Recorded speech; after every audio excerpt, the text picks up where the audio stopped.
आज सकाळी मी आमच्या तळ्याजवळच्या मळ्यात आली तर 3 वर्षापूर्वी मी हे झाडं लावलेली होती गावठी गुलाबाचे आणि बघा ते इतके उंच झालेत आपले, म्हणजे गुलाब शक्य तेवढा उंच होत नाही. तिथे तार कंपाऊंडच्या कडेला लावलेले होते मी, तर खूप मोठे झालेत आणि त्याला अगणित असे फुलं आलेलीत, म्हणजे पान कमी इतके फुलं आलेलीत. आणि अचानक एवढे फुलं बघून मला एवढा आनंद झाला ते बघून.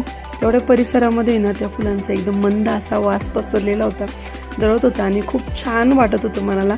सर्वत्र जे फुलं झाडं लावले ते सर्व फुलले होते. तर सध्या आमची मळ्यामध्ये जे वाईनची द्राक्ष लावलेली आहेत त्यांची काढणी चालू आहे. तर ही व्हाईट व्हरायटी बघा, रिझलिन म्हणून वाईनची, आणि तिची पण आता काढणी चालू आहे सध्या. आता हे काढून आणि मग कंपनीला वाईन बनवण्यासाठी आम्ही ते पाठवू. तर मी मागील एका ब्लॉगमध्ये दाखवले होते मळे, आणि तेव्हा सांगितलं होतं की काढणीच्या वेळेस मी व्हिडिओ टाकल म्हणून. तर म्हणून आज हा छोटासा मिनी ब्लॉग मी तयार केला. तर ही ब्लॅक कलरची ग्रीनश म्हणून व्हरायटी, हिच्यापासून आहे ना ब्लॅक कलरची वाईन बनते. तर बघा अशी असते वाईनचे द्राक्ष बागा. आणि काढणीनंतर बघा हे असं काहीसं चित्र आमच्या मळ्यामध्ये असतं. त्यानंतर एकदम सुनं सुनं होतं, पुन्हा द्राक्ष बागा छाटल्या जातात, पुढच्या वर्षी नव्याने तयार केल्या जातात. तर फ्रेंड्स, हा होता माझा मिनी व्लॉग.